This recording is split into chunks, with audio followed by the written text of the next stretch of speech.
Hello, hello. Welcome to the Imperfect Brand Conversation. The purpose of this platform, so to speak, is simply to have real life, authentic, and candid conversations with people who are also working on their brands, who are able to help you work on your brand while embracing the fact that we don't always get it right and we are simply human at the end of the day. Today, I have with us Mr. Pako Moshaga, who is a branding consultant. I like to consider him a brand expert, but I think he's so humble he won't call himself that yet. But the reason I would say that is his reputation precedes himself. So, with that said, I want Pako to just give us an overview of who he is, and then we will jump into the conversation itself, which is talking on transitioning. My favorite topic, actually. I can't wait to get into it, Pako. But please, let's start by having your intro.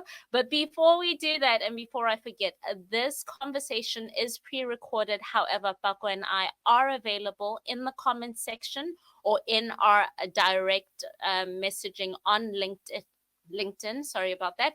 So please feel free to still engage, to still talk, because we are here and we're here for you and we're here to answer those burning questions. Go ahead, Pako. Thank you, Val, and thank you to all the people that are tuned in to listen to this conversation. So a bit about myself. I'll start with my faith. I can't talk about myself without talking about my faith. So I'm a Christian. I believe in God, and everything that I do in life is really founded on my principles as a believer, right? Then secondly, I'll talk about my passion. I have a passion for helping people to discover the best versions of themselves. I'm a big believer in that all of us have a true version of ourselves that's unfortunately very deep under trauma, under fear, and the thoughts that other people have about us and who we are. Then, as a consultant, lastly, I specialize in personal branding, and which is basically training, coaching, as well as speaking on personal branding, whether it's in the line of maybe your career or your business or your school or your schooling, whichever sphere, whichever sphere of life, rather, sorry, that you are in, there's always an element of personal branding that is applied to that, and so that's what I do as a consultant. Oh, that's exciting. Yeah. So I love that you brought in the aspect of faith, because I think we're all driven by something to pursue a certain line of work or a certain passion or career. I think of myself as well. I had my most recent biggest change in life where I decided one day that I had hit my ceiling in my job, and I was like, there's more to me than this. And so I basically called my husband and I said, okay, it's time for a change. And he didn't expect it to happen so quickly. The next day I'd put in my resignation and he's like, what are we doing here? I'd worked at a place for 10 years and I was like, no, surely I know that there's more to me than this. And then within the next Yeah. 3 months, we relocated. I had a baby. I had started a business. He started a new job. And Wow. the only way that was going to be possible was also because of my faith. So I love that you said that. It gave me a gap to talk about it, to say there was nothing else that would have anchored me in that moment with those big life changes had I not Mm, done that. mm, So now, mm. when we talk Yeah. career progression and development, because people have different things that are driving them to do to make those changes in their lives. How would you Yeah. say, I know we're starting with a heavy here by saying, what are the challenges that one needs to consider when they want to make a change? And then secondly, how do we then identify the opportunities that are right for us? Because I wouldn't recommend to anyone, yeah, just put your resignation and see what happens, right? You can't do that maybe when you have a family or things like people depending on you. So what would you say? Challenges? What's out there? How do we identify opportunities? So with challenges, I'd say the first thing that you want to consider is having a mentor. So Mm, think of it like this, right? Say you want to go to a certain part of the country that you've never been to before. You know where it is, but you've never been there before. And so, what is the most logical thing to do is to ask someone the road to get there, all the turns and all the routes and all of that stuff, right? So, mentorship is similar. You speak to someone who's gone down the path that you want to go on, and you ask them, how is the journey going there?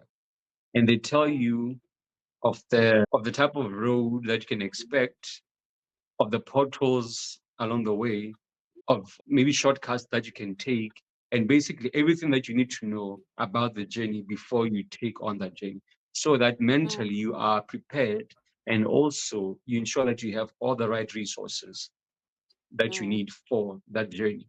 So I'd say that's mm. the first thing that I'd like to highlight when it comes to challenges, right? Challenges will always come up. It's just an issue of being ready for them and knowing what to do when they do come up. Then the second one was about opportunities. Just run that by me again. The second So, question. so now I have a mentor. I've identified Hmm. somebody who can walk with me. And actually, I really think that we get the idea of mentorship wrong in the sense that we think that following someone on social media is mentorship. Following someone's journey and then saying, okay, I'm going to copy that or do that. The problem is we don't see the potholes. They don't tell us that. We see, okay, I quit my Yeah. job, then I did this, then I did this. You can do it to take my course. But the investment, the personal investment that a mentor has, and they're wanting to see you get to where they are, if not exceeding that, is very different in a mentorship space. So that person will probably also help you identify the opportunity to be able to know what that looks like. So my question was, how do I know what's the right opportunity for me? I think I've answered it myself, but from your perspective, do I know if it's right or wrong? All right. So I'd say if an opportunity is right for you, if it's aligned to your goals, right? So the challenge is if you don't have any goals or any roadmap that you're following, then Mm, you aren't able to identify when you've arrived where you want to go.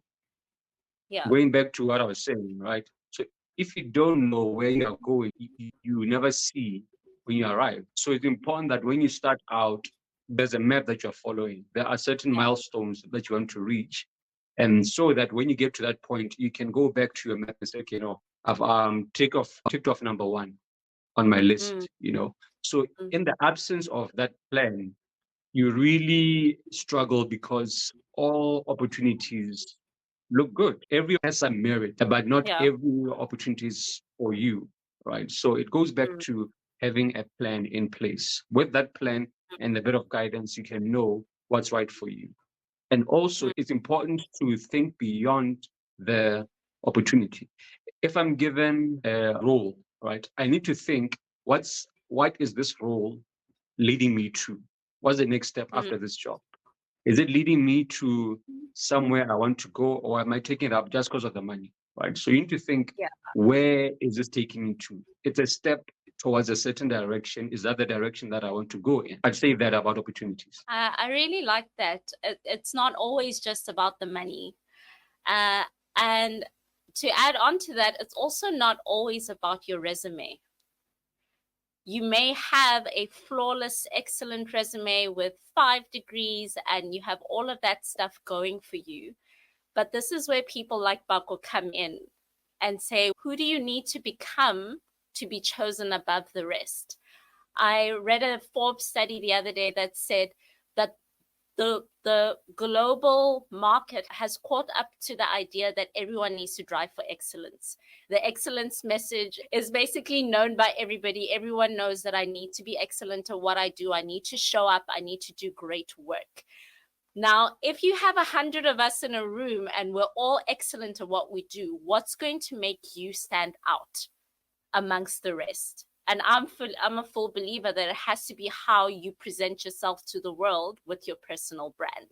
So if you're not working on your brand and you're just working on your paper, but the way you speak, the way you communicate, the way you dress, the way you show up to places. If that's not worked on, it could really impact the opportunity that you may have. So how does personal branding open doors for people if it's worked on? And what would you say would be the pitfall of not working on your own personal brand in that regard? So I'd say, think of it as marketing. The only way Mm, that you find out about a product is when it is marketed. mm, So you could have an amazing product, right? Meets all the solutions that one needs. It could be amazing. It could be affordable. All the great things. But if no one knows about it, then it's not of much value, right? mm, And so personal branding is exactly that. It's saying that I'm the product, that I have value to offer. How do I tell people about this value that I can offer? And that's what mm, personal branding is, basically having a package and a way to communicate the value that you offer, a way yeah, to showcase your value. And that's yeah, essentially what it is. So the mistake that most people make is thinking that hard work is all that they need. If I just show mm, up on time, if I just do my job, if I just do all the right things, all the basics, yeah, then I should be promoted. But unfortunately, it doesn't work that way. You need to stretch mm, yourself and put yourself out there. You need to find mm, ways for you to be seen for what you are excellent at. So if no yeah, one sees it, if no one appreciates it, then it's really not of much worth. So I'd yeah. say that about personal branding. Yeah. And also just being brave enough to make mistakes. The reason why we hide behind the hardware, I think when we do that, we're just hiding behind having to be brave and having to put yourself out there and expose a little bit of your personality. I remember the first moment that I had to MC and I completely flopped the intro. I was terrible at it. I looked good. I presented myself, talking to people on my way to the podium was great. But the minute I had to get on the stage, my heart beat out of my chest and I just completely embarrassed myself. And in that moment, everyone looked at me and I said, okay, that was funny. Let's get back to it. And a little bit of my personality came out. But what the crowd or the audience appreciated was I was able to rise above that and continue for the next 3 days with confidence. And you need that kind of exposure, not necessarily on a public setting, but actually putting yourself out there to go talk to that person that you've been afraid of talking to for months and saying, I'm just going to introduce myself to that person. And whatever happens after the fact, you know what? I did the brave thing and I stepped out. And you might actually find that the more that you do it, the braver you become. The more that you do it, the bolder you become, and the more clarity you get about yourself and your own brand building to say, okay, maybe I can work or restructure my conversation because that didn't work. But if you don't do it, you won't be able to know what works or doesn't work. You can learn and learn until kingdom come. But until you actually practically do it, there's no way of knowing what's inside of you. So let's talk transitioning now. I've got my mentor. I know I'm working on my personal brand. I'm marketing myself. And then now I've made a decision that I want to change my career, the trajectory of my career. I want to do a different path. Maybe I studied engineering and now I want to be a social media marketer, which is very different, right? They see an engineering degree and you're like, but you want to do social media? Where's the experience? How? I know it's a complicated one. You could probably give an easier transitioning example, but when it comes to finding my path and finding clarity and also using my skills and experiences for my transitioning phase, how, give me an example of you recently went through a transition.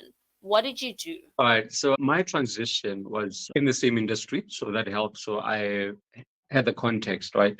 So the key difference is that I'd say the transition was being from a certain level of leadership that's here to one that's higher, right? So Yeah. in that, it's important to prepare yourself for the next level or the next season before it comes. So what Mm, I've done is that I've ensured that firstly, I have the right circle around me. And the right circle mm, here means that for you to think at a higher level, you need to hang out with people at that level. You need to yes, network with executives. As an executive, you need to hang out with other executives. And this is not being classist, right? It's just yeah, ensuring that you adopt the right mindset and the mannerisms and the character that you need mm, for that level of leadership, right? And you get mm, that through being in the same environment as those people on a regular basis. So what I did is mm, that I networked a lot. And network here, taking people out for lunch, for coffee, and just being mm, honest and saying, you know what, I need guidance here. I'm mm, at this level. I'm now here, or I aspire to be here. What can you say has been your experience as an executive? What has helped you to become a successful executive? And mm, in that, it goes to the kind of posture that you need for you to mm, move from one level to the other.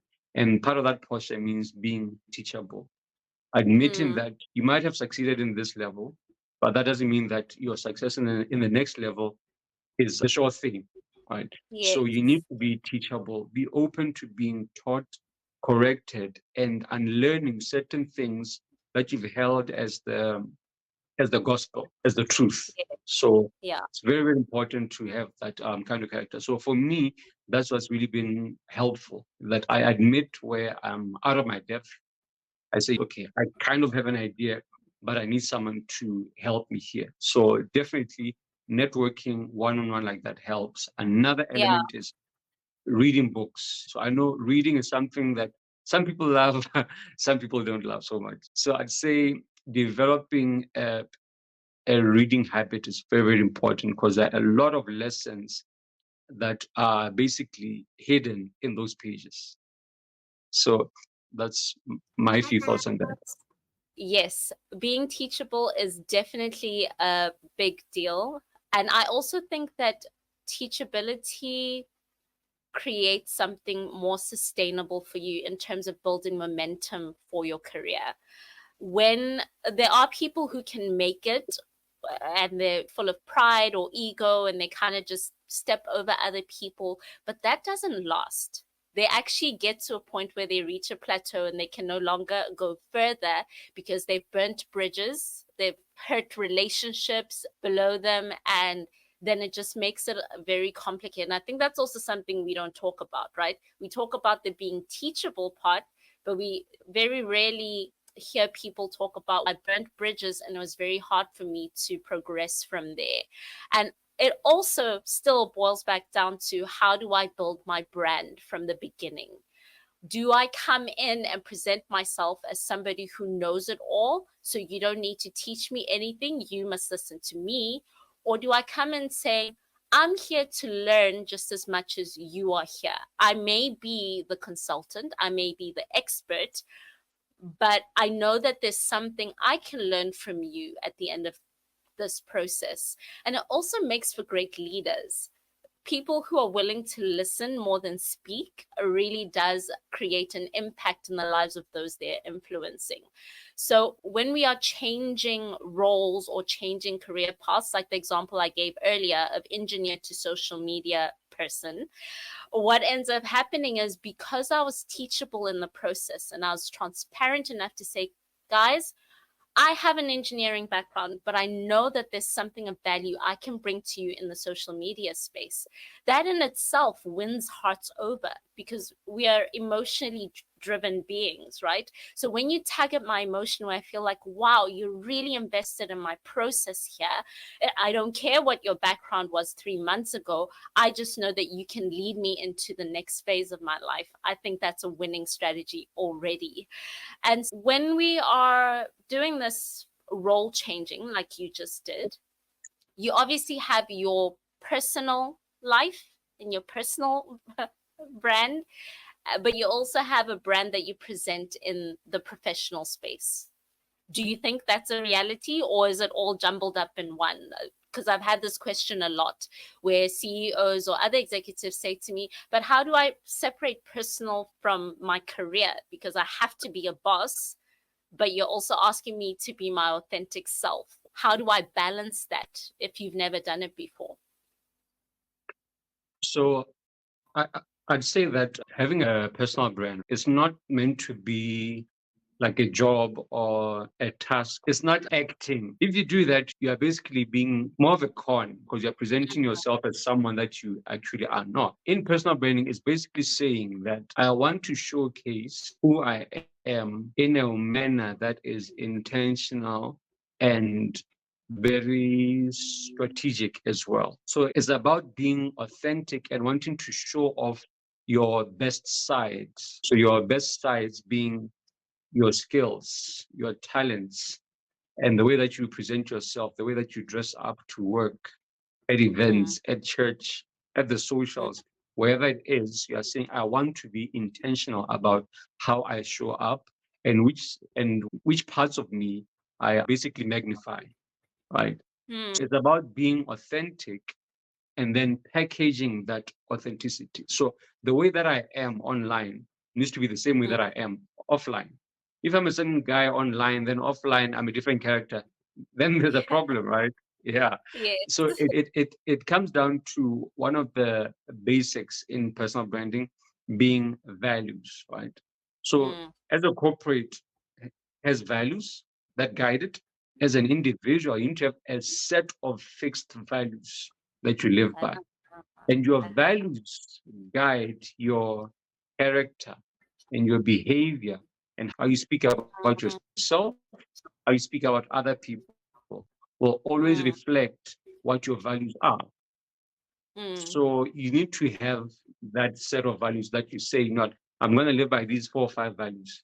I'm going to be honest. I'm going to have integrity. I'm going to be courteous. I'm going to be kind and stuff. And if you set those values for yourself, they then guide what kind of person you are online and offline as well.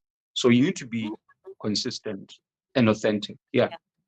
So the next natural step for us, if you're okay with this, is we're going to list our top 5 steps to the audience today on what they can do to walk into the personal branding space. They've been working, they've had hard work and dedication on their portfolio and on their CV. Now they're like, no, I need to bring more to the table. What would you say the first 5 steps should be before they even think of making that change or making the next step in their life? The first thing is actually a bit of psychology, right? So you want to Yeah. start with what's called your self-image. So your Mm, self-image is basically what how you see yourself, right? How you view yourself. So all of us have a picture of ourselves. So start with that. Have a healthy self-image of yourself based on your strengths and what you excel at. And mm, then secondly, is to define your values. You need to have a set of values that are clearly defined and set and written down as well, because your mm, behavior, your actions, and everything stems from your beliefs. mm. Then, thirdly, you need to decide on the type of brand that you want to have. Is it a Yes. corporate brand? Is it a social brand? Is it a fun brand? Is it a hardcore serious brand? You need to decide what kind of brand do I want to set up? How do I want to Mm, show up? Yeah. mm. And then the fourth thing, you need to ensure that you evaluate how you are performing against the brand that you set for yourself. So a brand Yeah. will bring you opportunities. It'll bring you positive feedback as well, and many other positives. So you need to set those KPIs basically that you use to Mm, track to see if your brand is actually bringing in the outcomes that you expected. So that's quite yeah. important. And then lastly, is it's really to I say to be patient with yourself, to be patient with yourself, to be kind towards yourself, and to Yes. draw a line between being soft on yourself versus being kind towards yourself. So Ah, there's a yeah. very thin line there between being soft on yourself and being kind to Yes. yourself. Very thin line, right? So you want to be Yeah. kind and not soft. Because if you are soft on yourself, the world is harsh and you'll have a tough Yes. time. So be kind to yourself, be patient with yourself, and know that it takes time. But if you are consistent, you'll definitely get the results in the end. Awesome. I need to put that on a poster somewhere. Be kind to yourself, but not soft on yourself. That's a t-shirt for real, hey? Thank you so much for this conversation. It was really enjoyable. I'm curious to know if the audience wants to know how to monetize their personal brand with income streams and generating revenue. Yes, you have your 9 to 5 job, but what do you do after 9 to 5? What do you do with those hours? And if you really want to take the next step in your career, in your life, in your livelihood, it really is also anchored by how you spend your time in your brand build. So maybe that's a convo for another day. But if you guys want to know how to do that, I think Pako and I could answer that pretty well and quite simply, and you would know what kind of steps to take for that. So thank you so much to everyone who's listened in. And until next time, thank you for joining us. Goodbye.